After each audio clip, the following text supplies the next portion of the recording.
पूर्णमेवावशिष्यते। ओम शांति शांति शांति।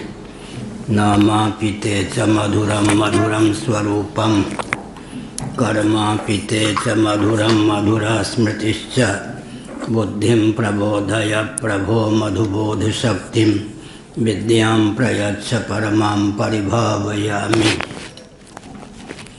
कोमलं कूजयन् वेणुं श्यामलोऽयं कुमारकः, वेदवेद्यं परं ब्रह्म भासतां हृदये मम। कूजन्तं राम रामेति मधुरं मधुराक्षरम् आरुह्य कविताशाखां वन्दे वाल्मीकिकोकिलम्। निगमकल्पतरोर्गलितं फलं शुकमुखादमृतद्रवसंयुतं पिबत भागवतं रसमालयं। मुहुरहो रसिका भुवि भावुकाः, नारायणाखिलगुरो भगवन्नमस्ते शिवाय नमः। शिवलिंगाय नमः। नारायण। पृष्ठ क्या भाष्य है या? अच्छा,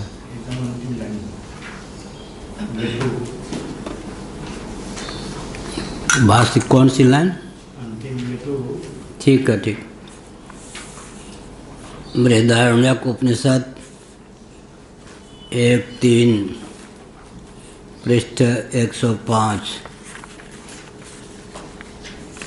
7वां ब्राह्मण। यतो द्वेष्टापि भवति कश्चित् भ्रातृव्यः भर्तादि तुल्यः। भगवत्पाद शंकराचार्य महाभाग मूल के अनुरूप भाष्य में इस तथ्य को ख्यापित करते हैं। सभी भ्रातृव्य सौतेले भाई द्वेष करने वाले ही होते हों, ऐसा कोई नियम नहीं है। प्रायिक वचन है। प्रायः सौतेला भाई द्वेष करता है। अपवाद स्वरूप भगवान शंकराचार्य महाभाग ने भरत जी को लिया। भरत जी भगवान रामभद्र का अनुगमन करते थे, न कि उनके प्रति द्वेष भाव से समन्वित थे। कोई कोई सौतेले भाई ऐसा होते हैं जो द्वेष न करते हों। प्रायः सौतेला भाई द्वेष अवश्य ही करता है। यह जो विद्या प्राप्त है, इस विद्या का एक प्रभाव होता है विद्वान व्यक्ति के जीवन में कि कदाचित कोई सौतेला भाई द्वेष करता हो। द्वेष आसुरी भाव है। इस विद्या के प्रभाव से उसका पतन हो जाता है, नाश हो जाता है। वह श्रेयो मार्ग से च्युत हो जाता है। यह अभिप्राय। सौतेला भाई, मैं अपनी ओर से कह रहा हूँ, यह नहीं समझ पाता कि पंचाग्नि विद्या के अनुसार तो भाई भाई में, सौतेले भाई में कितना सामीप्य है। द्युलोक को अग्नि मानकर एक अग्नि द्युलोक है। फिर पर्जन्य मेघमंडल और वर्षा को दूसरी आग मानते हैं। फिर पृथ्वी को, अन्न को तीसरी आग मानते हैं। चौथी आग पिता को मानते हैं। पूरी अष्टक से जीव कला इन 4 भट्टियों में झोंक देने के बाद फिर पिता के द्वार से माता के गर्भ में आती है। सौतेले भाई को यह ज्ञान होना चाहिए कि 4 भट्टियों को पार करके तो हम दोनों आए हैं, अर्थात 4 जगह साम्य है। केवल एक जगह विषमता है कि पिता एक होने पर भी माता 2 हैं। इस दृष्टि से दोनों में साम्य बहुत है। इस भाव को न जानने के कारण कहीं सौतेला भाई द्वेष करता हो तो प्राप्त विद्या के प्रभाव से उसमें आसुरी भाव का संचार होने के कारण प्राप्त विद्वान विद्यायुक्त व्यक्ति को पृथक से प्रयास नहीं करना पड़ता। वो भ्रातृव्य सौतेला भाई स्वयं अधोगति को प्राप्त होता है, चकनाचूर हो जाता है। भ्रातृव्यो भर्तादितुल्यो यस्त्विन्द्रिय विषया संग जनित पाप्मा भ्रातृव्यो द्वेष्टा च। इंद्रिय विषया संग जनित पाप्मा, इंद्रिय और विषय में आसक्ति को लेकर व्यक्ति पापी होता है। भले ही इंद्रियों के द्वारा भद्र विषय का ग्रहण, भद्र कर्म का संपादन ही क्यों न करता हो, शास्त्र सम्मत कर्म और ज्ञान का पक्षधर होता हो, ज्ञानेंद्रियों कर्मेंद्रियों के द्वार से भद्र श्रवण और कथन इत्यादि ही करता हो, लेकिन आसक्ति अभिनिवेश अपने आप में व्यष्टि अभिमान को लेकर संभव है। उस व्यष्टि अहमिति के कारण असुर उसे पराजित कर देते हैं, अर्थात वो आश्री संपत्ति से संपन्न होकर पतन को प्राप्त होता है, विविध स्थावर योनियों को प्राप्त होता है, कीट पतंग इत्यादि को प्राप्त होता है देह त्याग के बाद। इसी प्रकार से भ्रातृव्यो द्वेष्टा च, इस विद्या के प्रभाव से असुरों की दाल जहाँ नहीं गलती, क्योंकि इस विद्या का जानकार जो होगा वो व्यष्टि अहमिति से विहीन होगा, समष्टि से एकत्व को प्राप्त होगा, अधिदैव भावापन्न होगा, प्राणकल्प होगा। ऐसी स्थिति में जहाँ पाप उसे विद्ध करने में, असुर उस पर प्रभाव डालने में समर्थ नहीं होंगे, वहाँ अगर भ्रातृव्य सौतेला भाई उसके प्रति लाग डांट या द्वेष रखता हो, वो भी उसका बाल बांका करने में समर्थ नहीं होगा। यहाँ संकेत यह है कि हमने एक बार विचार किया कि ऋषि मुनि स्वाध्याय आदि में रमे रहते थे।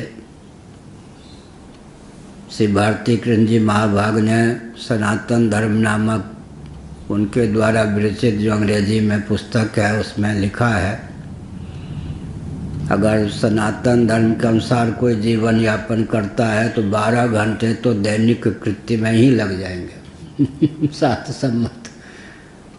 फिर इस मुनि 12 घंटे बचे, उसमें सोते भी थे और कितना काम करते थे क्या सचमुच में जो अग्निहोत्री आदि होते थे, उन्होंने आकलन किया तो बहुत बड़े गणितज्ञ भी थे कि 12 घंटे तो व्यक्ति को सनातन धर्म के अनुसार कर्मकांड, उपासना कांड, संध्या, तर्पण, अग्निहोत्र आदि में ही बीत जाएंगे। स्नान भी उसी के अंतर्गत है। शेष 12 घंटे में मान लो 5 घंटे भी सोया 6 घंटे भी सोया तो कितने रह गए? 6 घंटे रह गए।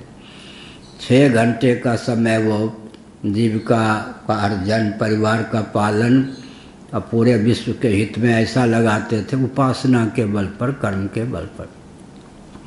12 घंटे का उपयोग जो करते थे शास्त्र सम्मत ज्ञान और कर्म के लिए, कर्मकांड, उपासना कांड के निर्वाह के लिए, उससे इतना बल प्राप्त होता था कि 6 घंटे जो शेष बचते थे सोने के अतिरिक्त, उसी में इतना कार्य कर देते थे जो आजकल यांत्रिक युग में भी कोई व्यक्ति कर पावे कठिन है।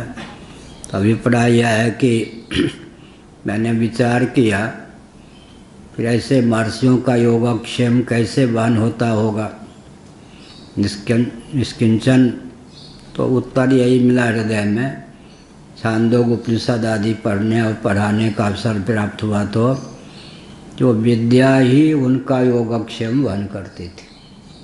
अब जैसे गीता में अनन्यास चिंतयन्तो माम ये जनाः पर्युपासते तेषां नित्याभियुक्ता नाम योगक्षेमम वहाम्यहम्।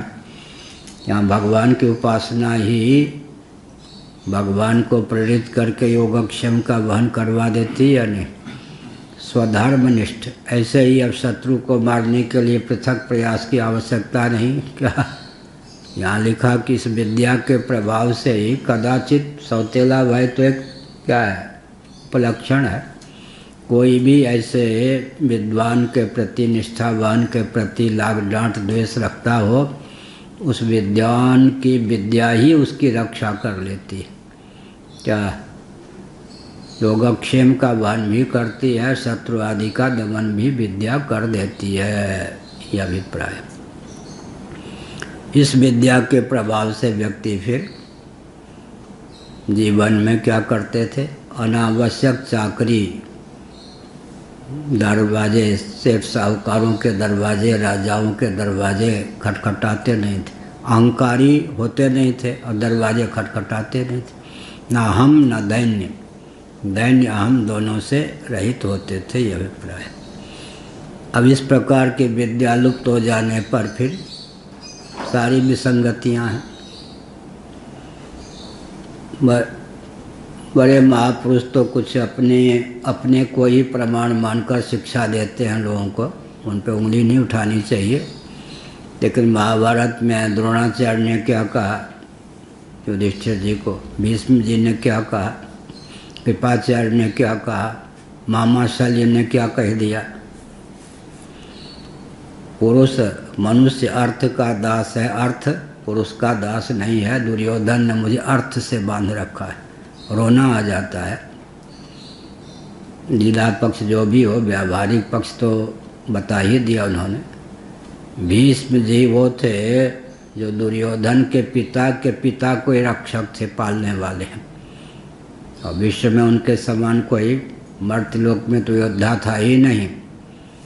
अष्ट वसुओं में एक वसु, धन के देवता, अष्ट वसुओं में एक वसु जिसको वशिष्ठ जी ने शाप दिया था, उसी के अवतार थे महाभारत के अनुसार। उनको दासता प्राप्त करनी पड़ी दुर्योधन की। द्रोणाचार्य इतने बड़े धनुर्धर, त्रिभुवन में तो जो कुछ मर्त्यलोक में तो साक्षात भरद्वाज जी के अवतार, लेकिन उन्होंने कहा कि दुर्योधन ने मुझे अर्थ से बांध रखा है। कृपाचार्य अयोनिज, उन्होंने कहा दुर्योधन ने मुझे अर्थ से बांध रखा। एक अक्षौणी सेना लेकर अपने भांजों की ओर से जब युद्ध करने आ रहे थे, बीच में पोट लिया मामा शल्य को दुर्योधन ने। शल्य ने कहा भांजे क्या करूं, अर्थ से बंध गया। अब क्या चाहिए, अर्थ सोचने के लिए बाध्य होना पड़ता है। धन मान प्राण परिजन, यही तो। अच्छा, प्राण की बात है तो युद्ध में तो प्राण न्योछावर करने के लिए व्यक्ति आता है, बच जाए तो बच जाए। क्या ये प्राण ही नहीं रहेगा तो परिजन भी क्या करेंगे। लेकिन अब बताया कि अर्थ का दास होता है पुरुष। तो निंदा में तात्पर्य नहीं है, शिक्षा लेनी चाहिए कि कैसी दासता होती है। तो व्यक्ति कर्म और उपासना शास्त्र सम्मत उसका आलम्बन ले, और जो विधा यहाँ पर बताई गई है, आसंग न हो, आसक्ति त्याग करके, अहमता ममता त्याग करके उसकी विद्या और उसके द्वारा अनुष्ठित जो कर्म होते हैं वे उसका योगक्षेम वहन करते हैं, और शत्रु आदि से भी रक्षा करने में वही। मनुस्मृति में बहुत विचित्र बात है कि ब्राह्मण क्षत्रियों का आलम्बन लेकर, राजा का आलम्बन लेकर, शासन का आलम्बन लेकर अपने शत्रु का भी दमन न करे, वो ब्रह्मतेज का आलम्बन लेकर ही शत्रु का दमन करे। तो इस प्रकार की विद्या क्या करती है, योगक्षेम का वहन भी करती है। शत्रु आदि कोई हो, द्वेष रखता हो, तो किसी से द्वेष रखता नहीं, तो शत्रु आदि से भी वो विद्या रक्षा कर देती है। पारमार्थिक आत्मस्वरूप तिरस्कारण हेतुत्वात्। पारमार्थिक जो आत्मस्वरूप है उसके तिरस्कार के कारण ही असुरों की दाल गलती है। पारमार्थिक जो आत्म रूप है, इसका मतलब क्या हुआ, यहाँ अधिदैव का प्रकरण है। देवता मान लो वाक इंद्रिय के देवता, तो अनंत कोटि ब्रह्मांड कहें या चतुर्दश भुवनात्मक ब्रह्मांड कहें, उनमें जितने वाक इंद्रिय हैं, वाक नामक कर्मेंद्रिय, सबके अनुग्राहक देवता कौन हो गए, अग्नि। अपने इस वैभव को भूल करके देवदत्त, यज्ञदत्त, सोमदत्त, जिसके शरीर में जो वाक इंद्रिय थी, उस वाक इंद्रिय के द्वारा जो निष्पन्न वक्तव्य, बोलने की क्रिया थी, उसमें और उस इंद्रिय में आसक्ति हो जाने के कारण, अपने समष्टि स्वरूप अधिदैव को भूल जाने के कारण उनको विपत्ति झेलनी पड़ी। असुरों ने उनको दबोच दिया। यही है पारमार्थिकात्मस्वरूप तिरस्कारेण हेतुत्वात्। पाप से विद्ध क्यों हुए, अपने वास्तविक स्वरूप को भूल जाने के कारण, या तिरस्कार के कारण, या उसकी उपेक्षा करने के कारण, उसको कुछ गिनने न, उसका अनुसंधान न रहने के कारण, तादात्म्यापत्ति के कारण, कुछ भी कह सकते हैं। पतन का तो अर्थ यही होता है, जो जिस वर्ण आश्रम में प्रतिष्ठित है, उस वर्ण आश्रम का ध्यान न रख कर व्यवहार करे तो लोक में पतन हो गया। जो जिस पद पर प्रतिष्ठित है उसकी गरिमा का ध्यान न रखे, व्यवहार करे तो लोक में उपहास का पात्र हो जाता है। क्या साल में 1-2 बार मैं कहा करता हूँ कि घर को चलाने वाला भी एक गृह मंत्री, चाहे गृहिणी ही क्यों न हो, तो गृह शब्द तो एक ही हुआ, और एक प्रांत का गृह मंत्री में भी तो गृह है शब्द, तो गृह का अर्थ क्या हो गया, एक परिवार या पूरा प्रांत। लेकिन एक व्यक्ति ऐसा जो एक प्रांत का गृह मंत्री बना दिया गया, उसके गृह की सीमा घर ही है, तो शोषण करेगा या नहीं, वो खा जाएगा प्रांत को। आजकल गड़बड़ी क्या होती है। अब भारत का गृह मंत्री हो गया, लेकिन वो अपने बेटे, अपने परिवार, वही उसके मन में गृह शब्द राष्ट्रीय स्तर का नहीं हुआ। गृह शब्द कहाँ का तक रहा, परिवार तक। वो राष्ट्र का शोषण करेगा नहीं। अच्छा मान लो विश्व में एक चक्रवर्ती नरेंद्र हो, सप्तद्वीप पृथ्वी पर, पूरे भूमंडल पर एक राजा का शासन हो। उस राजा के राज्य में किसी को गृह मंत्री बना दिया जाए तो गृह का अर्थ कितना होगा, कहो भोले बाबा, क्या नाम है, भृगु जी, हैं? हाँ पूरा, हाँ हाँ, ये पूरा देश, पूरा विश्व हो गया या नहीं। अब 14 भुवनों का एक राजा कोई हो, है या नहीं, कोई है या नहीं। 14 भुवन राजा कोई है या नहीं, उनके राज्य, हाँ ये देखो, तो बताइए झा जी का काम है। उनमें गृह मंत्री कौन होंगे, मान लो श्रीमन नारायण हो गए, पूरे विश्व ब्रह्मांड के राजा। चतुर्दश भुवनात्मक ब्रह्मांड के गृह मंत्री कौन हो गए, ब्रह्मा जी। उन्हीं का वर्णन चल रहा है। और गृह मंत्री को अपनी बेटी, बेटा, पत्नी ही सूझे तो क्या होगा, उस पद पर प्रतिष्ठित रहने योग्य रहेंगे। इसका मतलब क्या हुआ बहुत अच्छा उदाहरण है। गृह शब्द में परिवर्तन हुआ या गृह के अर्थ में परिवर्तन हुआ? अर्थ में परिवर्तन हुआ ना। गृह तो वही रहा ना। घर भी गृह है तो यहाँ का गृह मंत्रालय, प्रांत भी गृह है, और क्या देश भी गृह है, भूमंडल भी गृह है, और क्या है चतुर्दश भुवन भी गृह है। गृह शब्द तो एक ही है, मंत्री शब्द भी एक ही है। गृह का क्षेत्रफल कितना विस्तृत हो गया। इसी हिसाब से, जिस हिसाब से व्यक्ति एक घर को चलाने वाला प्रांत का गृह मंत्री हो जाए तो उसको प्रांत में अभिनिवेश होना चाहिए या नहीं? बढ़िया है। एक मुख्यमंत्री छत्तीसगढ़ में थे कोई, उनकी पत्नी आई, स्वाभाविक रूप से जो कहना था उसने मुझसे कहा, मेरे बेटे महाराज पदोन्नति करें, पढ़ रहे हैं, आगे बढ़ें। मुख्यमंत्री की पत्नी। एक कलेक्टर आए मेरे पास कभी, उसी छत्तीसगढ़ की बात। उन्होंने कहा, महाराज जिस जिला में मैं नियुक्त हूँ उस जिला में 4 चांद लगा दूँ, अपने दायित्व का निर्वाह करूँ, ऐसा कोई चाहता हूँ, उनको आशीर्वाद दीजिए। हमने सोचा मुख्यमंत्री की पत्नी का स्तर, तो हमने सोच लिया कि अपने पति का कान भर भर के ये प्रांत को लूट लेगी। हुआ यही। नाम नहीं ले रहा हूँ। हम और देखा कलेक्टर का, कलेक्टर ने कहा ये जिला जो है जब बिल्कुल महाराज सुरक्षित रहे, इसमें किसी प्रकार से अराजकता न छावे, मैं अपने दायित्व का निर्वाह कर सकूं, तो वो अंतर हुआ या नहीं? पद मिल जाए शंकराचार्य का और दिखाई पड़े अपने घर ही, तो शंकराचार्य क्या रहेगा, तो दायित्व नष्ट कर देगा ना पद को। इसीलिए व्यवहार में मैं ढाल के बोल रहा हूँ, ये जो अहम है, क्या मतलब जितना ऊंचा पद मिले उसी के हिसाब से अहमिति होनी चाहिए या नहीं? अहमिति विगलित हो जाए तब तो परम आत्म तत्व का ज्ञान होने पर वो संभव है, लेकिन अहमिति का क्षेत्रफल कितना होना चाहिए?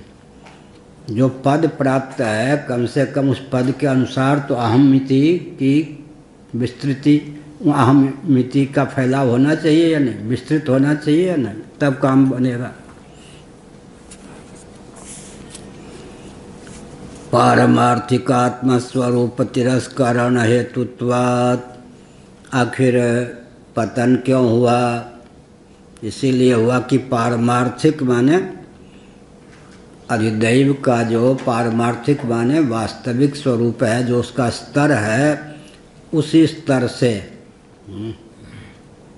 स्तर से अपने को न देख करके एक व्यष्टि शरीर में उसके द्वारा उद्भासित करण में, उसके विषय में अहंता ममता हो जाने के कारण अधिदैव पर असुरों की दाल गल गई। अधिदैव क्या हो गए? पतन को प्राप्त हो गए। स्वभाव से अधिदैव तक पाप की गति नहीं हो सकती अगर अधिदैव अपने स्वरूप को ना भूलें, तदनुकूल व्यवहार करें तो। लेकिन अगर मान्यता तुच्छ हो गई तब हो जाएगा। अब गृह मंत्री को जेल में डाल दिया जाए तो कितने दूसरे को जेल में डालने वाले गृह मंत्री ही जेल में चला जाए। किसी देश का प्रधानमंत्री ही इतना शोषण करे कि अंत में वो जेल में बंद हो बाद में, या फांसी पर चढ़ा दिया जाए, या राष्ट्रपति। अमेरिका में तो प्राय होता ही है। अभी तो एक महानुभाव इंग्लैंड, पाकिस्तान में होता ही है। पाकिस्तान में उधर तो कैनेडी कहाँ गए, रूस के ख्रुश्चेव कहाँ गए, द्वेष के कारण भी होता है। लेकिन पाकिस्तान के एक महानुभाव अभी इंग्लैंड में हॉस्पिटल में है। यहाँ पर सुनाया गया कि देश में लाओ, उनको जेल में भरो। बड़ी विकट बात। पाप पुण्य की बात दूसरी है, शोषण किया या नहीं किया मेरा विषय नहीं है। लेकिन जहाँ कहीं भी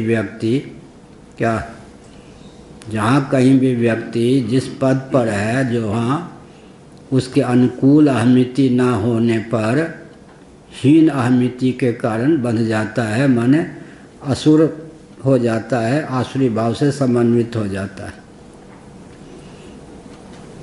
बहुत बढ़िया। राजेश तिवारी जी ने एक बार कहा कि शंकराचार्य महाराज के संपर्क में नहीं आया था, वो ईमानदार व्यक्ति, अपने पद का बहुत बढ़िया ध्यान रखने वाले।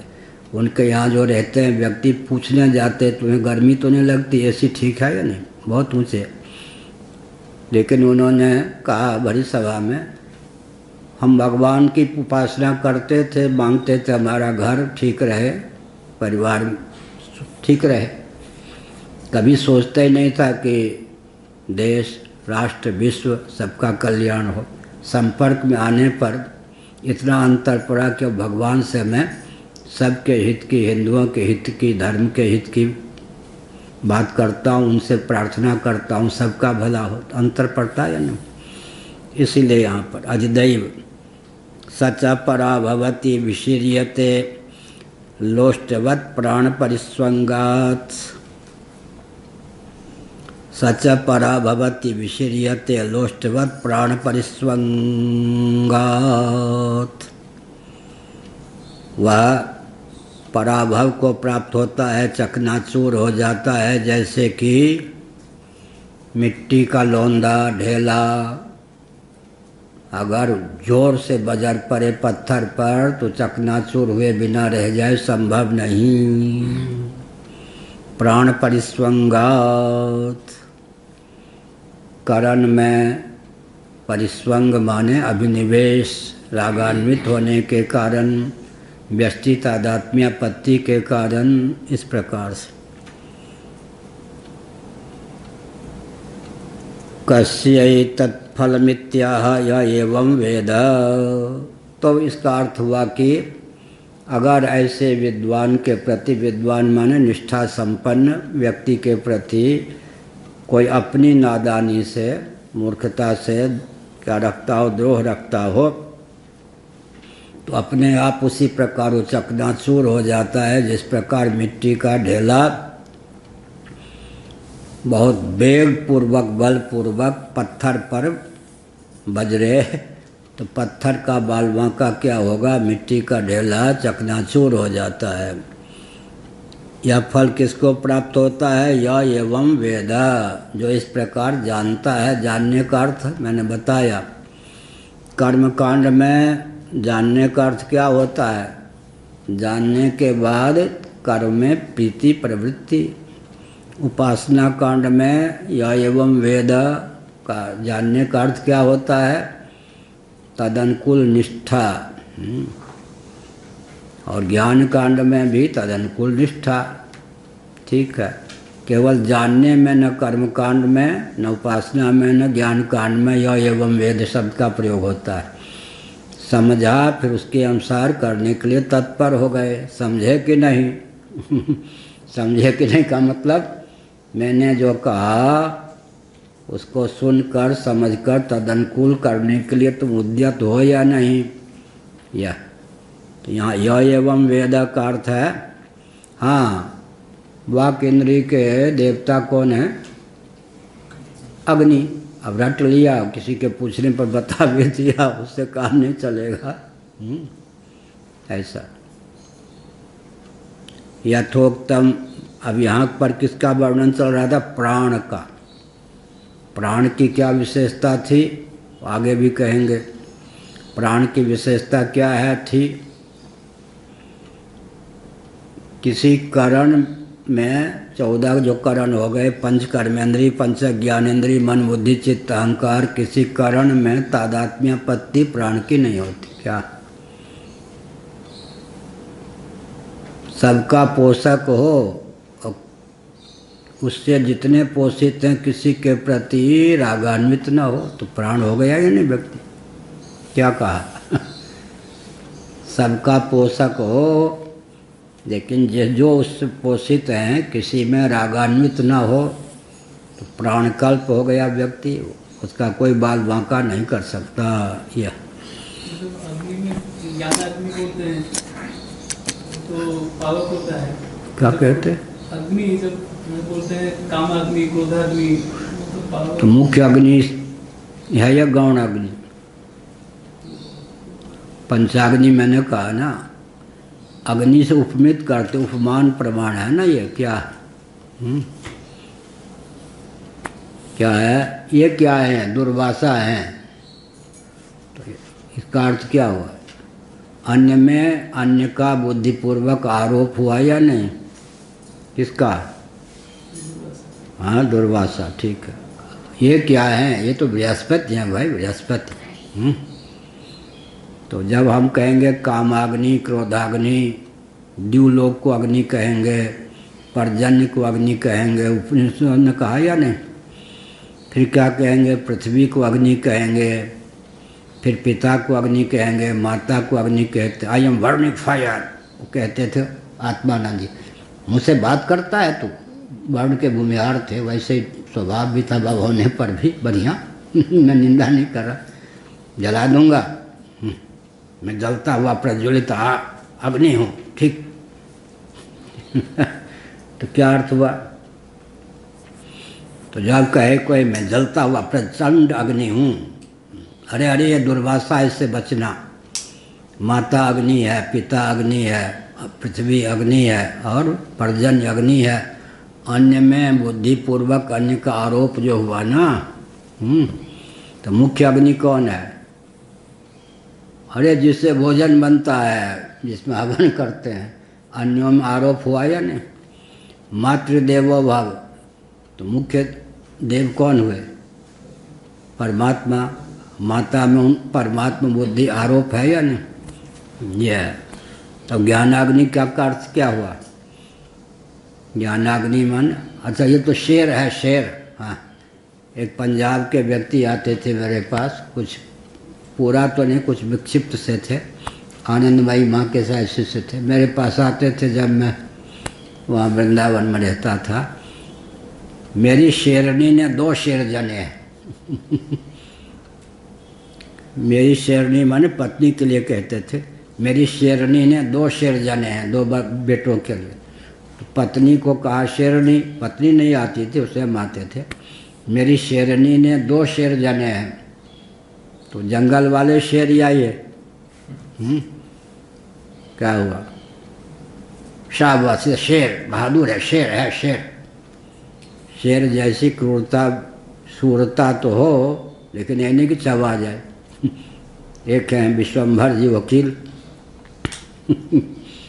MA हैं, LLB हैं, लेकिन ये भी विचित्र बात है, कार्य का क्षेत्र अपना तहसील रखा, नहीं तो सुप्रीम कोर्ट तक पहुंच गए होते, जस्टिस हो गए होते। ये भी है ना कि व्यक्ति कार्य का क्षेत्र कितना अपना बनाता है, सीमित। क्षेत्र क्या बनाया? तहसील तक। जिला में भी कमी, तहसील तक वकालत करते रहे, बढ़िया है।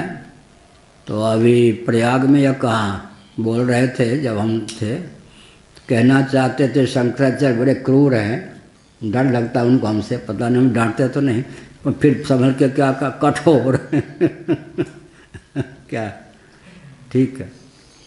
तो क्या मतलब हुआ? कोई कहे कि वो बब्बर शेर, शेर की उपमा दी गई या शेर ही है वो, खा जाता व्यक्ति को क्या? किसी अंश में उपमा दी गई ना, सर्वांश में थोड़े। हाँ, ये तो कल्पतरु हैं। अब कोई कहे हमको जड़ बता दिया, कल्पतरु उपमा में नहीं जानता है तो इसी पर नाराज हो जाएगा। वो क्या थे? वो अग्रवाल इंजीनियर, विचित्र ढंग से शरीर त्यागा, क्या क्या हुआ ये सब। ये तो राष्ट्र के धरोहर हैं, क्या बोले? हमको धरोहर बता दिया शंकराचार्य ने, इससे ज़्यादा अपमान क्या होगा? काशी हमने सोचा है तो बहुत बढ़िया है।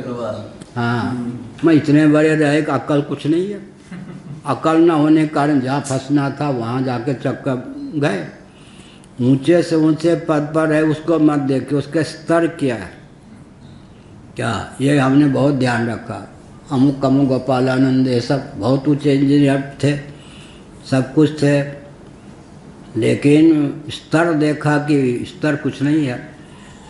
अगर व्यक्ति ऊंचा पद पर ना भी रहा हो, लेकिन स्तर अगर उसके बौद्धिक स्तर, साधना का स्तर ऊंचा है, उसको चुनना चाहिए। क्या? हाँ, बहुत बड़ा पद पर रहा हो लेकिन स्तर उसका विचित्र ही हो तो उसको चुनना नहीं चाहिए। यो क्या कहा? यथोक्तम प्राणमात्मत्वेन प्रतिपद्यते पूर्वयजमानवत् इत्यर्थः। यहाँ प्राणम तीसरी टिप्पणी कर दी, सूत्रात्मानम वही, प्रतिपद्यते माने उपासते। फिर क्या कहा, पूर्व यजमानवत्, पूर्व यजमानवत्, इसका अर्थ क्या हुआ? यहाँ यजमान कौन है सुरेश जी? ये जो पाठ चल रहा है इसमें यजमान कौन है? कहो कि मैं ही हूँ अपने लिए। इस समय जो ब्रह्मा जी के पद पर हैं उनकी गाथा चल रही है। क्या या विराट के पद पर हैं, सूत्रात्मा के पद पर हैं, उनकी गाथा चल रही है। जब वो मर्त्यलोक में, बृहद भारत में, कर्म भूमि में मनुष्य रूप में थे, अश्वमेध आदि यज्ञों में अधिकृत कुल में उत्पन्न हुए थे, तब वो यजमान हुए थे। उस समय उन्होंने इस धारणा को सुदृढ़ की थी। उसके फलस्वरूप देहत्याग के बाद आज सूत्रात्मा हिरण्यगर्भ या विराट के पद पर हैं। क्या हुआ अर्थ? कभी वो हमारी आपकी तरह बृहद भारत में, आजकल तो बृहद नहीं है लेकिन भारत में तो हम लोग हैं, भगवत पाद शंकराचार्य महाराज के द्वारा प्रतिष्ठित चारों पीठ भगवत कृपा से आज भारत में अयोध्या, मथुरा इत्यादि 7 पुरी, 8वीं जगन्नाथपुरी भी दैवयोग से भारत में है। अभी इतनी सुरक्षा है, बस बृहद भारत तो है ही नहीं हमारे पास। बृहद भारत में कर्म भूमि में इस समय जो सूत्रात्मा हिरण्यगर्भ महाविराट के पद पर प्रतिष्ठित हैं, जब वो यजमान थे तब उन्होंने इस प्रकार की धारणा की थी। भगवान शंकराचार्य ने जो बताया, कल हमने बताया परसों, उन्होंने बृहदारण्यक उपनिषद का अध्ययन किया होगा गुरुमुख से। किन्होंने? वो ब्रह्मा जी जो आजकल ब्रह्मा हैं, जब वो यजमान थे तब तो यह वचन उनके सामने आया होगा। कौन सा वचन? प्राणोपाख्यान जो यहाँ पर है, प्राण का महत्व, इससे वो प्रेरित होकर के उन्होंने क्या किया? प्राणोपासना की, सूत्रात्मा की उपासना की, व्यष्टि तादात्म्यापत्ति को छोड़कर समष्टि तादात्म्यापत्ति से संपन्न हो गए। तो संपन्न होने पर क्या हो गया? समष्टि तादात्म्यापत्ति हो गई उनकी। समष्टि तादात्म्यापत्ति के कारण क्या हुआ फिर? उस समय उन्होंने क्या? सूत्रात्मा से अपने आप को भाव जगत में एक समझा। उस अभिनिवेश के कारण, कौन सा अभिनिवेश? समष्टि सूत्रात्मा भावापत्ति के कारण देहत्याग के बाद आज वो ब्रह्मा जी के पद पर प्रतिष्ठित हैं। यह अर्थ हुआ। पूर्व यजमानवत, वही पूर्व यजमान लोग समझेंगे क्या यहाँ कौन है पूर्व यजमान है? वही आज जो सूत्रात्मा के पद पर प्रतिष्ठित हैं, वे जब मर्त्यलोक में जब कभी क्या अश्वमेध याग को संपादन कर रहे थे, उस समय उन्होंने, अश्वमेध के देवता कौन हैं? प्रजापति, सूत्रात्मा हिरण्यगर्भ। अन्य फल, अवान्तर फल, छोटे मोटे फल का अनुसंधान न करके प्रजापति को, प्राणोपहित सिद्ध धातु को लक्ष्य बनाकर उन्होंने क्या किया? अधिदैव को लक्ष्य बनाकर अश्वमेध का जो कौन है देवता, जिसके प्रति अश्वमेध को समर्पित किया जाता है, द्रव्य को जिस देवता के प्रति समर्पित किया जाता है, क्या है? उसकी उपासना की, तदनुरूप अपने आप को जाना। उस सदा तद्भाव भाविता उपासना की प्रगल्भता के फलस्वरूप उनको आज ब्रह्मा जी का पद सुलभ है, सूत्रात्मा का पद सुलभ है। यह अभिप्राय। अब आनंद गिरी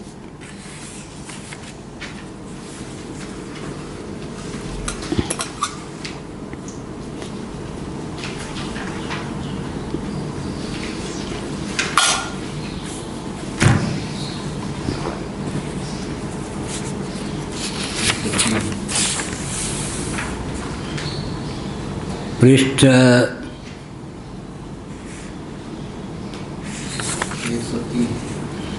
103 आनंद गिरी टीका। संप्रति, यही ना? नारायण संप्रति मुख्य प्राणस्य मंत्र प्रकाश्यत्वम उपास्यत्वं च, ये नहीं हुआ था?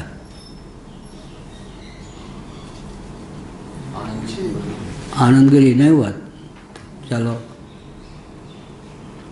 लगता है कि हो गया था, पता नहीं, चलो नहीं हुआ। वक्तुम उत्तर वाक्यम उपादाय व्याकरोति वागीति वागादिति। अब मुख्य प्राण जो है मंत्र प्रकाश भी है, उपास्य भी है। मेरे ख्याल में हो गया था, फिर भी हो गया था, लेकिन वो शंकरवाद से छूट गया था। शंकरवाद छूट गया था? अभी हुआ है, सातवें का है नहीं। हाँ, इनके कहने हैं आनंदगिरी हो गया था, और शंकरवाद छूट गया था। सातवें का भाष्य नहीं हुआ, तभी हुआ है ना। और जो बताया उसको मैंने किया, या कितना हुआ था मुझे अब ध्यान है। शंकर भाष भी हो गया होगा या नहीं हुआ होगा? भाष्य से नहीं हुआ था, भाष्य तो अभी हुआ है। आनंदगिरी हो गया था। आज आनंदगिरी हो गया पूरा? देखते हैं फिर, चलो। संप्रति मुख्य प्राणस्य मंत्र प्रकाश्यत्वम उपास्यत्वम च, ये च को देखकर मुझे ध्यान गया तो पढ़ा चुका हूँ। नहीं हुआ होगा? हाँ, अच्छा चलो ये मान के चलता हूँ, नहीं हुआ होगा, मैंने अपने पढ़ा होगा, उसका ध्यान है क्या? संप्रति मुख्य प्राणस्य मंत्र प्रकाश्यत्वम उपास्यत्वम च वक्तुम उत्तर वाक्यम उपादाय व्याकरोति। दो चीज है, मंत्र के प्रकाश्य एक और मंत्र के उपास्य। मंत्र कौन सा है? असतो मा सद्गमय तमसो मा ज्योतिर्गमय मृत्योरमामृतम गमय। यह मंत्र का प्रकाश्य कौन होता है? अविधेय मंत्रार्थ। अविधेय मंत्रार्थ। मंत्र का प्रकाश्य कौन होता है? अविधेय मंत्रार्थ। उपास्य कौन होता है? अधिदैव। जिसको लेकर मंत्र की प्रवृत्ति होती है, जिस देवता का जो मंत्र है वो देवता ही उपास्य होगा या नहीं? अब दोनों में एकत्व तो होगा कैसे? जैसे अब गायत्री मंत्र है, कल्पना कीजिए, उसके देवता कौन है? तो गायत्री मंत्र का जो अर्थ है, एक आर्य समाजी सज्जन थे, विद्यानंद विदेह, अजमेर के थे, फौजी रिटायर आर्य समाजी सज्जन, सन्यासी आर्य समाजी। तो एक महीने के लिए दिल्ली में आते थे। अजमल खां पार्क के पास किसी अपने भक्त के यहाँ रुकते थे। एक महीना वो प्रवचन करते थे करोलवा, वो इसमें अजमल खां पार्क में। तो मैं घूमने जाता, किसी का श्रोता नहीं था, मैं 10 मिनट वहाँ खड़ा होकर सुन लिया, वहाँ ऐसा चलता। मेरा भी व्यसन था शाम को घूमने का, तिविया कॉलेज में ही रहता था, बस रोड पार किए कि अजमल खां पार्क। तो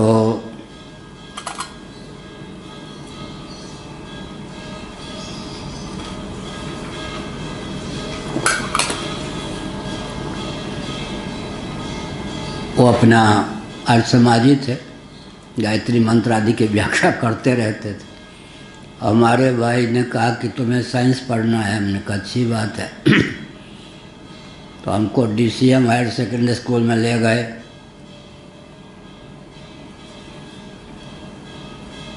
साइंस से पढ़ने के लिए, इंग्लिश मीडियम से। वो जो विभागाध्यक्ष थे, उन्होंने कहा कि दिल्ली के दूसरे विद्यालय से आया है, इसलिए मैं, ये विद्यालय बहुत ऊंचा है, परीक्षा लूँगा, परीक्षा में पास होगा तो दाखिला करूँगा। बात क्या थी? दिल्ली क्लॉथ व्हील श्री राम नामक व्यक्ति ने संस्थापित किया था। अंदर की बात यह थी कि दिल्ली क्लॉथ व्हील में जिनके घर के व्यक्ति नौकरी करते हैं उन्हीं के बेटे भाई आदि को दाखिला करेंगे। सरकारी नियम यह था कि नहीं, कोई भी आवे योग्य व्यक्ति को दाखिला कीजिए। तो वो लोग ऐसी कठिन परीक्षा लेते थे कि बाहर का व्यक्ति कोई पास ना हो सके। हमारे भाई जो थे हमसे बड़े, वो तिव्या कॉलेज रिसर्च विभाग में पदाधिकारी थे ऊंचे, वो लेके गए तो वो मनोवैज्ञानिक बहुत ऊंचे थे। इस बच्चे की परीक्षा, कोई सिंघल थे, बहुत ज़ोर से बोलने वाले, आर्य समाजी भी थे सिंघल, बहुत ज़ोर से, ए बच्चा, ऐसे कि घुड़किए से डर जाएगा। तो उन्होंने कहा कि ये तो 1000 रोज़ गायत्री मंत्र पढ़ता है, मेरा छोटा भाई, इसको दाखिला कराने, गायत्री मंत्र जपता है, 1000 रोज़ नहाता है, पढ़ने में तेज है, इसको रखिए। अच्छा, अब उनके बड़े भाई ने मनोविज्ञान से उनके दिमाग को फेर दिया। वो उनको पता लग गया था आर्य समाजी है, गायत्री मंत्र जपता है, गायत्री मंत्र का अर्थ बताओ। ऐसे झड़क कर हमने कहा धारण करें हम सविता देव को, उस दिव्य तेज को जो करे हमारी भावनाओं को दिव्य। एक आर्य समाजी वही विद्यानंद विद्या ये सब अर्थ करते थे, हमने याद कर लिया था। अब सचमुच का अर्थ क्यों बतावें उनको? आर्य समाजी धारण करें हम सविता देव के उस दिव्य तेज को जो करे हमारी भावनाओं को दिव्य। अरे इस व्यक्ति की परीक्षा नहीं ली जाएगी, फिर भी ले सकता हूँ, क्या करेगा साइंस पर, ऐसे यह खा ही जाए। मैंने कहा विश्व का सबसे बड़ा वैज्ञानिक बनना है। वो बेचारा, उसकी आवाज़ दब गई अध्यापक जी। हाँ, विश्व का सबसे बड़ा वैज्ञानिक बनना है तो हाँ, ऐसे मैंने कह दिया। बड़े भाई तो धीरे से बोलते हैं, हमको क्या, हम तो बचपन से ही विचित्र थे। जिस व्यक्ति का इतना बड़ा लक्ष्य है उसकी परीक्षा नहीं ले सकते। दाखिला हो गए, फिजिक्स विभाग के अध्यक्ष थे। मैं कभी कभी कान में सोचता हूँ, झूठ तो बोलता नहीं, मेरे मुंह से निकला, कुछ सोच के थोड़े गया था कि विश्व का सबसे बड़ा वैज्ञानिक बनना है, तो बात झूठी तो नहीं गई। अब आप लोग जाने। ये कहा, इसलिए क्या हुआ, गायत्री मंत्र का प्रकाश और गायत्री मंत्र के उपास्य, किसी भी मंत्र के 2 विभाग हो जाते हैं। एक मंत्रार्थ होता है जिसको अविधेय कहते हैं, दूसरा होता है उपास्य। तो गायत्री मंत्र में उच्चारण की दृष्टि से गायत्री छंद के अनुसार 24 हो जाएंगे। उसका अर्थ तो एक एक शब्द का अलग अलग हो करके जो होगा। अंत में क्या उपास्य कौन होंगे, तो यहाँ तो भगवान का वर्णन है, इसलिए भगवान 5 देवताओं के रूप में सनातन धर्मियों के भगवान प्रकट हैं। सूर्य भगवान भी हो सकते हैं, गणेश भी हो सकते हैं। गायत्री मंत्र के अर्थ सगुण साकार भूमि में 5 देव में कोई भी हो सकते हैं उपास्य। सवितु शब्द का प्रयोग है, इसलिए लोग कह देते हैं कि सूर्य भगवान मुख्य रूप से गायत्री मंत्र के उपास्य हैं। और मंत्र प्रकाश्य, मंत्र का विधेय क्या हो गया, दोनों में एकत्व करने के लिए च का प्रयोग किया गया। पृष्ठ 103 आनंदगिरी टीका। संप्रति मुख्य प्राणस्य मंत्र प्रकाश्यत्वम् उपास्यत्वं च वक्तुम उत्तर वाक्यम उपादाय व्याकरोति। मंत्र के प्रकाश भी और उपास्य भी, उसको कहने की भावना से भगवान भाष्यकार वागादि ये जो प्रतीक हैं उनको लेकर अर्थ करते हैं। क्रमेण उपासनीय इति संबंध, क्रम से ये उपासना करने योग्य हैं, उपासनीय हैं, उपास्य हैं, यह संबंध है। क्रम से का अर्थ क्या हुआ, वाक्य देवता कौन हो गए, अग्नि, ऐसे ही। और श्रोत्र के देवता कौन हो गए, दिक्, जिनको आकाश भी कहते हैं। नेत्र के देवता कौन हो गए, सूर्य। नासिका के देवता कौन हो गए, पृथ्वी, अश्विनी कुमार। मन के देवता कौन हो गए? चंद्रमा। बुद्धि के देवता कौन हो गए? ब्रह्मा। चित्त के देवता कौन हो गए? वासुदेव। क्षेत्रज्ञ। अहम के देवता कौन हो गए? रुद्र, शिव। ऐसा। पाँव के देवता कौन हो गए? वामन भगवान, उपेंद्र। और हाथ के देवता इंद्र। वागादिषु। फिर क्या हुआ? क्रमेण उपासीना इति संबंध। वागादिषु नैराश्यानंतरियम अथ शब्दार्थ। वागादिषु, वाग इत्यादि में क्या हुआ? एक विचित्र बात है कि अब वाक इत्यादि क्या है? ये तो करण है, एक एक करण का। पहले वाक से कहा कि हमारे लिए उद्गान करो, फिर ग्रहण से कहा हमारे लिए उद्गान करो, फिर किससे कहा? श्रोत्र से कहा हमारे लिए उद्गान करो, फिर मन से कहा हमारे लिए उद्गान करो।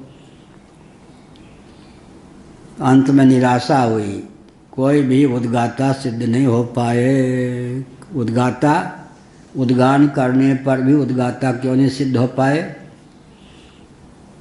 तादात्म्यापत्ति के कारण, व्यष्टि के कारण उद्गान तो करते कौन? कारण करता या अधिदैव।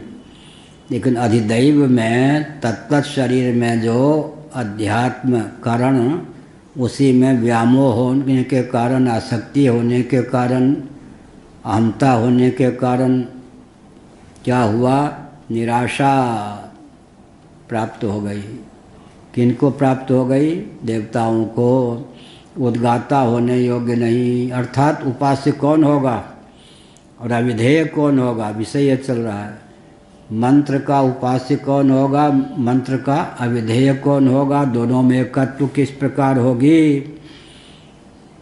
जो व्यष्टि तादात्म्यापत्ति से रहित होगा वही मंत्रार्थ होगा, वही उपास्य होगा। व्यष्टि तादात्म्यापत्ति से इसलिए रहित होगा वही। और क्या है? व्यष्टि तादात्म्यापत्ति से रहित होगा वही मंत्रार्थ होगा, वही उपास्य भी होगा। अथ माने 3-4 जगह धोखा खाए, सिद्ध हो गया कि इनमें से कोई भी उद्गान करने में समर्थ होने पर भी नहीं, उद्गाता की क्षमता किसी में नहीं। उद्गान कौन करे? जो हमको संकट से बचावे, असुर होने से बचावे, पतित होने से बचावे। ऐसा उद्गाता कौन हो सकता है? जो व्यष्टि अभिमान से रहित हो। 14 प्रकार के जो करण हैं उनमें किसी का अधिदैव ना हो, यही ना। 14 प्रकार के जो करण हैं उनसे अधिद किसी का मानित, वो जो होता है ना, सेना चलती या पंक्तिबद्ध, उसको चलाने वाले पंक्ति में होते या पृथक से होते? पृथक से होते ना क्या? इसका अर्थ क्या हुआ? ऐसे ही 14 जो है, 14 कौन? 5 कर्मेंद्रिय, 5 ज्ञानेंद्रिय, अंतःकरण, चतुष्टय, 14 के देवता, 14 देवता एक लाइन में। चलाने वाला कौन? प्राणदेव, प्राण स्वयं देव है।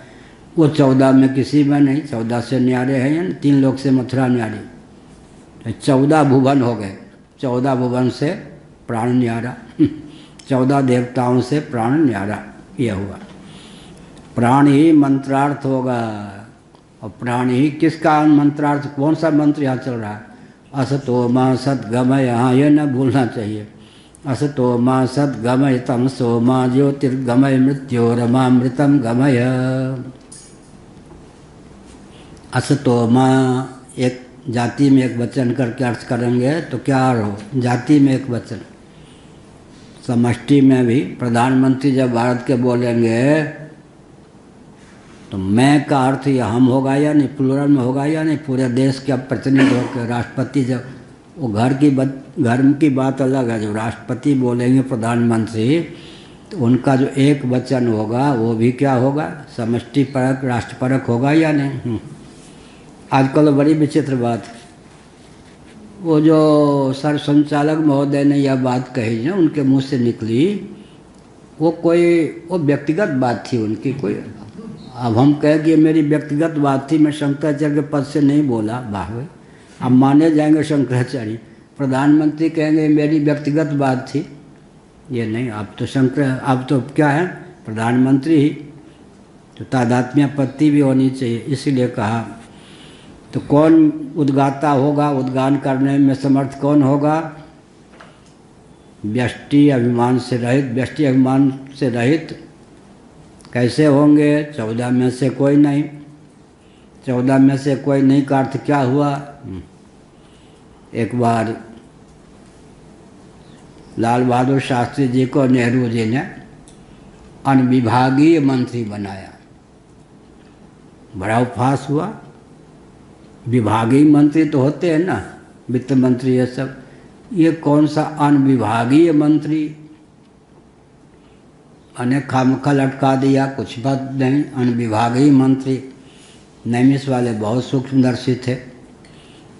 उन्होंने लाल बहादुर शास्त्री जी को सूचना दे दी, आप भारत के प्रधानमंत्री बनेंगे। नेहरू जी ने मन में आकलन कर लिया, जब कभी लाल बहादुर शास्त्री जी ने सूचना दी अनुविभागीय मंत्री, अरे सब विभाग पर निरीक्षण करने के लिए आपको बना दिया है ना। इसका अर्थ है कि आप पूरे, वो किसी लाचारी से आपको प्रधानमंत्री न बनावे, आपको प्रधानमंत्री बनने योग्य समझा, तभी अनुविभागीय मंत्री दिया। भविष्य में हो भी गए। इसका अर्थ क्या हुआ? ये कौन देवता प्राण कौन से हो गए? सर्वविभागीय हो गए। अनुविभागीय का अर्थ क्या हो गया फिर? सर्वविभागीय, सार्वभौम, यही हुआ। तो नैमिष वालों को लोग समझने लग गए होंगे बहुत। ना, उनकी तो बात भगवान ही बोलते हैं, ऐसा सामान्य व्यक्ति थोड़े उनको, मतलब ये बताया ना उनका जीवन। वो हम लोग जो थे, पाकर का एक वृक्ष था, उसके नीचे चौमासे में हम लोग होते थे। वो जैसे हम यहाँ बैठे ना, यहाँ ऐसे सीमेंटेड थे, उस पर चबूतरा इतने ऊंचे पे बैठते थे। चौमासे में मान लो 60 दिन में 50 दिन तो वर्षे की संभावना होगी, कम से कम 40 दिन तो होगी ही। कभी कभी रोज हिल डुल नहीं सकते थे, पाकर के नीचे बैठ के प्रवचन सुनते थे हम लोग। हाँ, पूरे आश्रम में कोई हाथ का पंखा चला ले तो उसको 4 फरलांग तक दंडवत करते हुए जाओ उस मंदिर, इतनी सजा मिलती थी। क्या बिजली कोई नहीं जला सकता? हाँ, अधिक से अधिक गर्मी लग जाए तो बस, तो इतना अनुशासन था। अच्छा, इतना पत्थर का गिलास था, उसमें गाय का दूध रात में, और 4 कुटी को, वो भी बिना पूरी नहीं, बिल्कुल तवे पे सेके हुए, बिना उसके घी के। इतना भोजन था। 24 घंटे में 2 घंटा अधिक से अधिक सोना था। तो जीवन इतना त्यागमय तपोमय था कि फिर तो यही कहा। क्या कहा उन्होंने? फिर बाद में हो गए प्रधानमंत्री, तो लाल बहादुर शास्त्री जी उनके प्रति आए तो नहीं कभी मिलने, पर आस्था रखते थे। संप्रति मुख्य प्राणस्य मंत्र प्रकाश्यत्वम उपास्यत्वम से, उनको भगवान ही लोग समझते थे। जीवन इतना कसा हुआ था, दिव्य था। हाँ, पर्णकुटी में रहना, नैमिष में जब तक रहेंगे पर्णकुटी में ही रहना, बिल्कुल सत्संग भवन नहीं बनाना। कुंज गुफा में हम लोगों को रखना और रहना, बहुत ऊंचा जीवन। संप्रति मुख्य प्राणस्य मंत्र प्रकाश्यत्वम उपास्यत्वम च वक्तुम उत्तर वाक्यम उपादाय व्याकरोति क्रमेण उपासनीया इति संबंध। वागादिषु नैराश्यान हो गया। विवक्षितार्थ ज्ञापको असाधारणो देह तदवयव व्यापारोभिनयः। वो जो अभिनय प्रमाण, ये सब तो पढ़ा चुका हूँ, लेकिन सब कह रहे नहीं पढ़ा चुके। अच्छा है। विवक्षितार्थ ज्ञापन को, या मूल में ही हुआ होगा, अभिनय प्रमाण दे दिया, ये कहा है। अथ हेमम, ये जो मूल है ना, कहाँ पेज 102 पे, ये अभिनय प्रमाण, ये अतहेमम, ये अभिनय प्रमाण है। बताया था उस दिन कौन कौन प्रमाण होते, प्रत्यक्ष, अनुमान, आगम, उपमान, अर्थापत्ति, फिर अनुपलब्धि, फिर क्या है ऐतिह्य, फिर क्या है अभिनय प्रमाण भी होता है, फिर संभव प्रमाण भी होता है। अभिनय प्रमाण, अभिनय के द्वारा व्यक्ति क्या कर देता है, संकेत कर देता है। इन सब का अंतर्भाव फिर किसमें, अनुमान आदि में कर लिया जाता है। संभव को, अभिनय को, ऐतिह्य को पृथक प्रमाण नहीं मानते, लेकिन अगर फैला के देखें तो अभिनय नामक प्रमाण भी होता है। स्वयमात्मा चतुष्पात, ये भी अभिनय, वहाँ भी शंकराचार्य ने लिखा, यहाँ भी है अभिनय प्रमाण के द्वारा। अतहेमम, अतः, ऐसे अतः क्या मतलब, ये सब फालतू निकले व्यष्टि अभिमान से युक्त, सबसे निराश हो करके उठो, ये हुआ ना। सब देखा, बैठे रहे कौन, विश्वामित्र बाबा, दो किसको लेकर, राम जी लक्ष्मण जी को लेकर बैठे रहे। एक एक कर को देखा, कोई भी धनुष नहीं उठा सके। वाल्मीकि रामायण में तो एक साथ कोई बैठे ही नहीं थे, अलग अलग आते थे, अपना मुक्की खा के जाते थे। रामचरितमानस उन्होंने सबको एक साथ बैठाया है। लोगों को वाल्मीकि रामायण का अध्ययन नहीं हो, समझेंगे सचमुच में धनुष याग में सब राजा एक साथ बैठे थे। तो जब देखा कि बस अब जनक जी, अब क्या मेरी बेटी कुमारी रहे, मैं अगर समझता कि बहादुरों से, क्षत्रिय वीरों से रहित, तो मैं ये प्रतिज्ञा नहीं करता। तो भगवान, हाँ, विश्वामित्र जी ने संकेत किया, राम जी बन जाओ चापा, अब जनक जी के शोक से मुक्त कीजिए, उठिए। ऐसे ही वो देवता लोग भी जानते थे कि हम में से कोई भी क्या उपास्य नहीं, मंत्रार्थ नहीं, लेकिन क्या है, इस चीज़ को ख्यापित करने के लिए किसी के मन में यह ना हो कि हमको अवसर ही नहीं दिया गया। इसलिए अंत में जब देखा कि हाँ ये सब असफल रहे, चार के बदले ये समझ लिया कि 4 की जब ये दशा हो गई तो बाकी 10 की भी यही दशा होनी है, तब उन्होंने कहा अच्छा प्राण देवता अब हमारे लिए उद्गान कीजिए। यह अभिनय हो गया। क्रमेण उपासनीय थी, संबंध वागादिश हो गया, विवक्ष हो गया, ये हो गया। अब अभिनय प्रमाण के द्वारा हो गया। दोषा संसर्गितम दोषेण संस्पृष्टम कर्तुम इच्छा कुतो जाते इत्याशंक्या।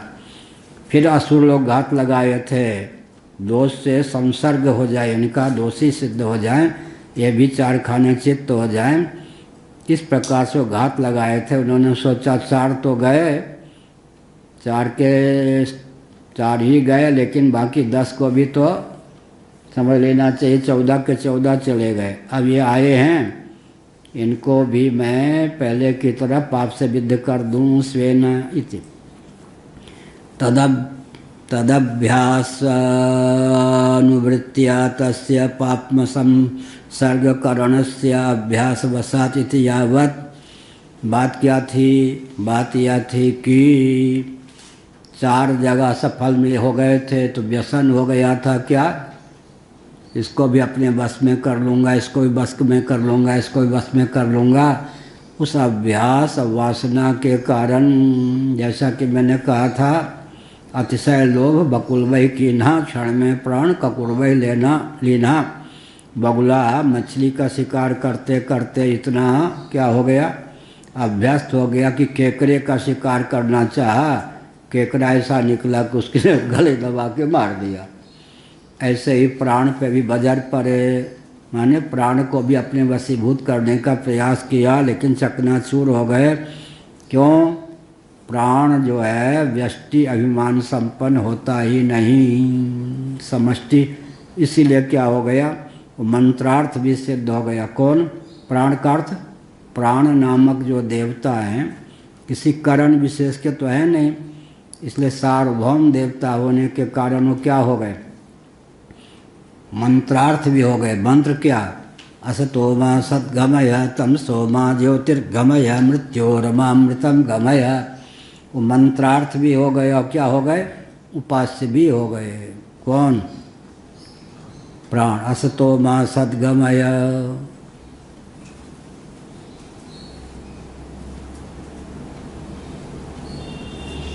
असतो मा सद्गमय का अर्थ क्या हुआ? असत से सत, असत से सत की ओर ले चलो। वो किसमें क्षमता है? अभिमानी जो है वो असत से सत की ओर ले ही नहीं जा सकता है, अंधकार से प्रकाश की ओर ले ही नहीं जा सकता है, दुख से आनंद की ओर ले ही नहीं जा सकता है। अहमता ममता संपन्न स्वयं क्या है? असत भवन में ही रहता है, असत ही है। इसलिए मंत्रार्थ की और उपास्य की एक रूपता हो गई, अविधेय और उपास्य की। लेकिन अभ्यास के कारण, वासना के कारण उस पर भी टूट पड़े। कौन? असुर लोग, क्योंकि व्यसन हो गया था कि मैं किसको अपने वश में नहीं कर सकूँगा। ऐसे उक्तमर्थम दृष्टान्तेन स्पष्टयति, उक्त अर्थ को दृष्टांत के द्वारा दिखाते हैं। जैसे कि मिट्टी का ढेला बल और वेग पूर्वक पत्थर से टकरा जाए, पत्थर का बाल बांका क्या करता? वो तो स्वयं ही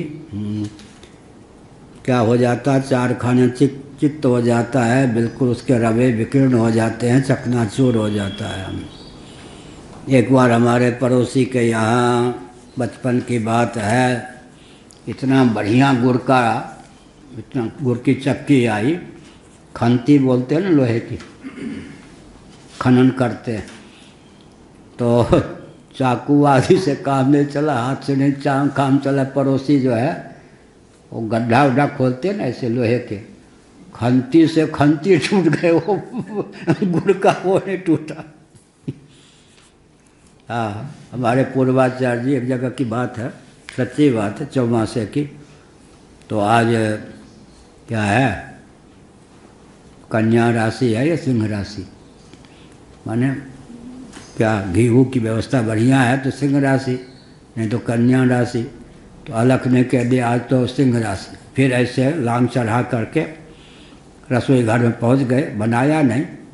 और हलवाई से कहा यूँ कर यूँ कर यूँ कर यूँ कर यूँ कर, इतना बढ़िया हलवा बना कि वो दांत टूट जाए, हलवा नहीं टूटने को।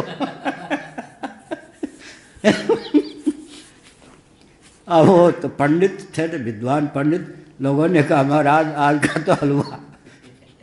हलवाई ने कहा मैं क्या करूँ, शंकराचार्य कह रहे यूँ चलाओ यूँ चलाओ यूँ चला। उन्होंने कहा कि तुम लोग जो है प्रारब्ध तुम लोगों का इतना हीन था, हलवा तुम्हारे प्रारब्ध से खराब हो गया। वो कैसे कहते मेरे कारण हुआ।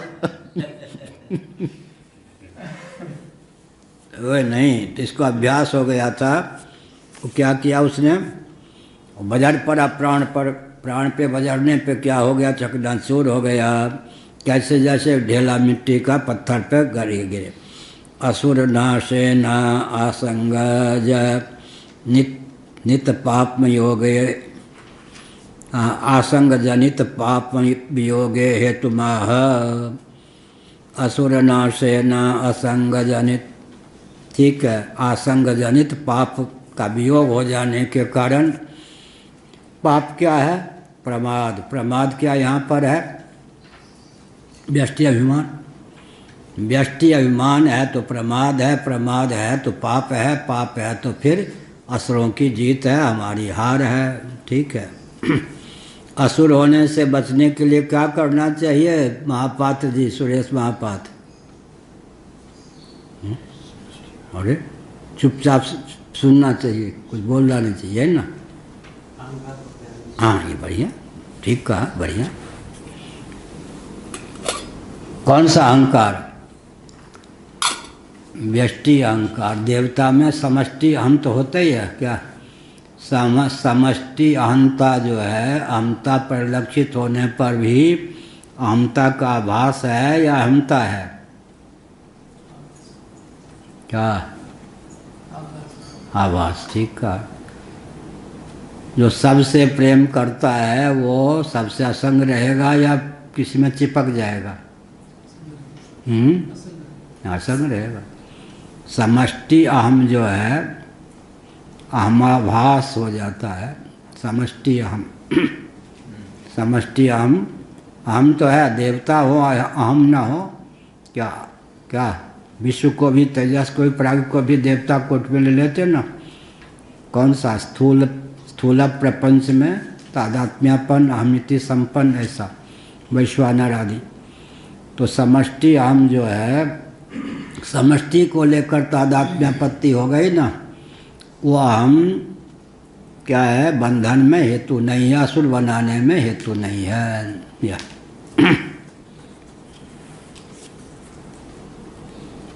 असुर नाशेन असंग जनित पापम वियोगे।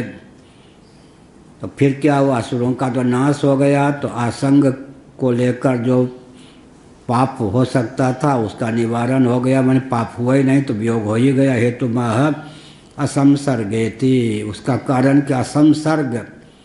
संसर्ग न होने के कारण, व्यष्टि अभिमान न होने के कारण क्या हुआ? असुरों की दाल उन पर न गली। भक्ष्यमाणम स्वग्निरभवत् इत्यादि नेति शेषः, इत्यादि न इति शेषः। भक्ष्यमाणम स्वग्नि, ये 9वीं टिप्पणी इन्होंने दी। बृहदारण्यक 1:3-12 में आगे आएगा मंत्र, अभी तो दूर है कुछ। भक्ष्यमाणम स्वाग्नि अभवत्, अग्नि हो गया। इसका मतलब क्या है? इसका मतलब कि देवता जो हैं कोई भी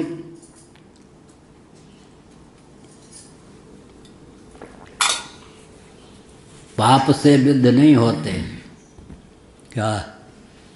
स्वरूप से जो देवता का स्थान है वो पाप वहाँ तक पहुँच ही नहीं सकता है। फिर देवता पाप से युक्त हो गए, असुर हो गए, क्यों कहा? स्वरूप वैभव की विस्मृति के कारण, व्यष्टि में तादात्म्यापत्ति के कारण। क्या?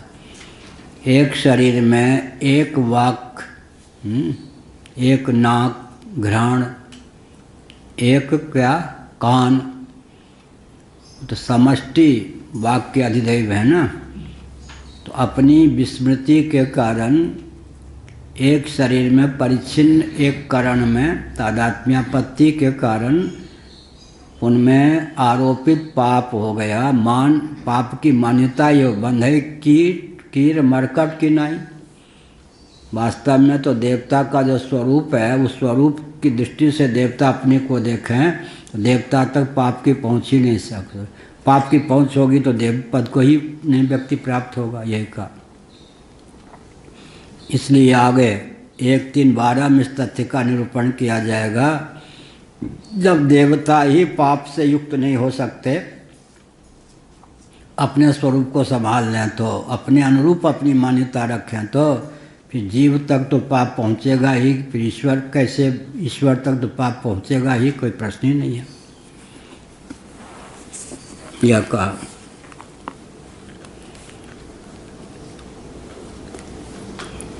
वागाधीनाम, यही था ना। हाँ, भक्ष्यमाणम स्वाग्नि भवत् इत्यादि नेति शेषा। वो अग्नि हो गए। अग्नि हो गए मतलब जब एक एक वाक इंद्रिय में तादात्म्यपत्ति उन्होंने छोड़ दी तो क्या हुआ? उनका जो मौलिक स्वरूप है अग्नि भावापन्न होकर शेष रहे। अब अग्नि तक पाप की पहुँच कैसे होगी? विश्व में जितने स्थावर जंगम प्राणी हैं, जहाँ जहाँ वाक इंद्रिय है, उस सब वाक इंद्रिय के प्रकाशक एक ही अग्नि अधिदैव हुए या नहीं?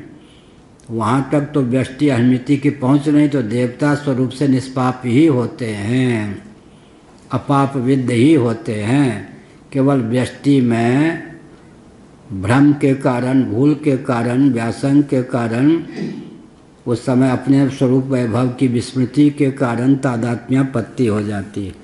तो पाप जो है देवताओं में प्राकृतिक है, स्वभाव से पाप मुक्त ही देवता होते हैं। वागादीनां स्थितानां नष्टानां च कुतो अग्न्यादि रूपत्वम् इत्याशंक्या पूर्वम अपि इति। इस पर भाष्यकार ने कहा पूर्वम इति, पूर्वम अपि, नीचे से भाष्य की तीसरी पंक्ति ऊपर, पूर्वम अपि अग्न्याद्यात्मना एव संता स्वाभाविकेन पापमना तिरस्कृत विज्ञाना पिंडमात्र अभिमाना आसन एवं।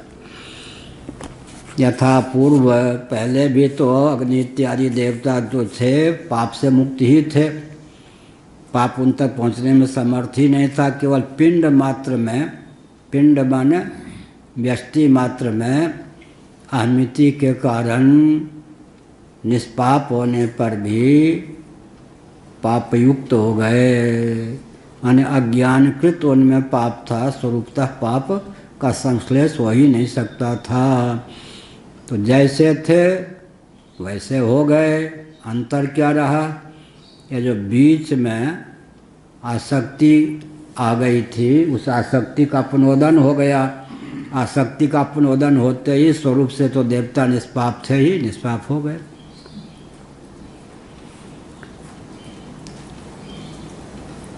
क्या वो जो कबड्डी में व्यक्ति हार जाता है तो क्या कहते? मर गया, बैठ। तो जीवित व्यक्ति मर गया बैठ कहते या नहीं? और फिर खेल खत्म हो गया तो मरा हुआ व्यक्ति भी मरा हुआ सचमुच में था या औपचारिक था? मरा हुआ सचमुच में था या औपचारिक था? खेल में बेचारा पकड़ लिया गया, पकड़ लेते ना, उधर वाले पकड़ लिए, अपने ग्रुप में रेखा से उधर ले आए, मर गया बेचारा। मर गया लेकिन वो प्राण तो बना हुआ है। विचित्र बात है। वेदांत परिभाषा कल मैं विषय परिषद पढ़ रहा था, तो आप सुन के आपको आश्चर्य होगा। कोई सोया हुआ व्यक्ति है, ये सब घर वर में मत बोलना भाई, लोग पागले कह देंगे, जाजी संभल के रहिए। क्या सोया हुआ व्यक्ति है, उसके अब कोई व्यक्ति देख रहा है कि सोया हुआ खर्राटे लेकर तो प्राण स्पंदन का अनुमान होगा या नहीं? सांस लेता है, अब शरीर दिखाई पड़ेगा या नहीं? अब वेदांत का नग्न स्वरूप क्या है? न उसमें प्राण है न वो शरीर है। आपको भ्रम हो रहा है पागल हो गया वेदांत करके, ये कहेंगे या नहीं? वेदांत परिभाषा का एक स्वरूप ये है, फिर दूसरा रूप दिया गया कि खर्राटे लेकर सोया हुआ व्यक्ति प्राण है नहीं उसमें, देखने वाले को भ्रम हो रहा है, उसका शरीर भी नहीं है, वो शरीर है ही नहीं। कहेंगे कौन सी विद्या पढ़ के आया, इसको जेल में डालो, पागल हो गया इसलिए जो बात वेदांत परिभाषा में बात ठीक है, दृष्टि सृष्टिवाद के अनुसार बात ठीक है। उसको भ्रम हो रहा है, न उसका शरीर है जिसको देख रहा है, न खर्राटे। इतना खर्राटा लेता है कमरे भर में किसी को सोने नहीं दे लेकिन ये सब होने पर भी न वो प्राण है युक्त है न शरीर है, तुमको भ्रम हो रहा है। लोग कहे तुमको भ्रम हो रहा है, हमको पागल बना रहे हो वस्तु स्थिति ऐसी होने पर भी। इसलिए ये सब जो ज्ञान है क्या पचाने के लिए है, जहाँ तहाँ बोलेंगे तो फिर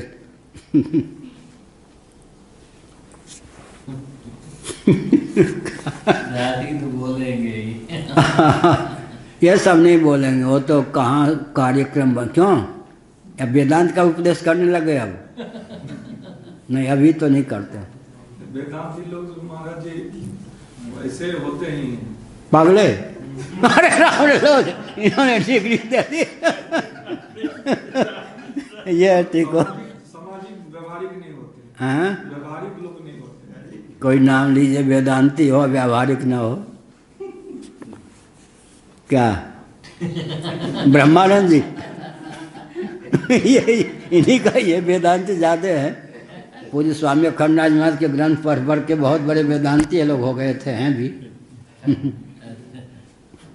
क्या वेदांती लोग ऐसे होते हैं।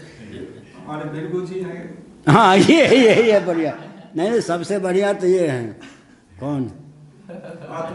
आत्मनिष्ठानंद जी, बिल्कुल ठीक है। वो जो सदैव ब्रह्म हो जाते हैं ना क्या वेदांत पचता नहीं है, समझते नहीं है, अपने को ब्राह्म मान लेते हैं, उनकी बात। भगवान शंकराचार्य जी ने जो कर दिया, क्या सनकादि सबको तत्व ज्ञान ने, ये देखिए योगियों का नाम लिया जाएगा तो सबसे ऊंचे योगी सुखदेव जी महाराज सनकादि गिने जाएंगे या नहीं? शंकराचार्य महाराज पर काय प्रवेश। अच्छा उपासकों का नाम लिया जाएगा तो बरहा पीडम को सुन करके, भगवान को देख कर नहीं, श्लोक को सुन करके क्या दशा हो गई सुखदेव जी की। सनकादि ने भगवान विष्णु का महत्व समझा तो इतनी द्रुत गति से गए कि द्वारपाल ने रोका तो शाप ही दे दिया। भक्ति की पराकाष्ठा हो गई या नहीं? सगुण साकार मिथ्या, ये है भगवान विष्णु के प्रति इतना आकर्षण। अच्छा योगी में भी, भक्त में भी, उपासक में भी इन लोगों ने जो काम करके दिखा दिया, क्या 50 जन लेकर भी वो कर सकते क्या? ये तो वस्तु स्थिति। अब वो ऋषभ देव जी ने शासन भी किया, बाद में अजगर वृत्ति से भी रहे, वो दोनों रूप दिखाया। तो वहाँ पर चेला बनाओ, चेली बनाओ, भोजन भी करो, ये सब नहीं। पड़े हैं तो पड़े हैं, भूखे तो भूखे हैं। इसलिए वस्तु स्थिति है कि वो ठीक से न समझने के कारण, एक निष्ठा के कारण भान न होना है, एक न समझने के कारण कर्मादि से उपरामता है।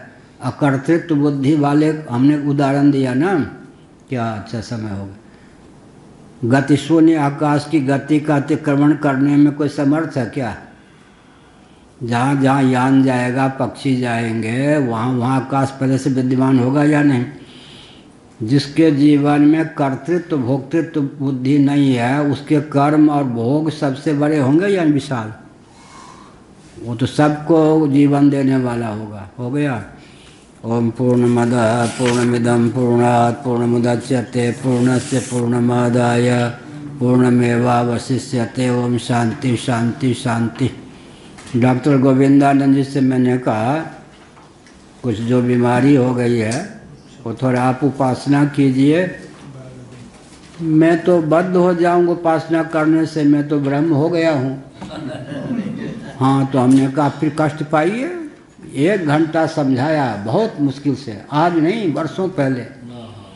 तब जीवन मुक्त जी ने कि आपको बचना है तो ये सब नहीं। अभी भी वो गोपाल तापनी को जो 9-10 मंत्र रोज पढ़ते हैं सुरक्षित रहते हैं।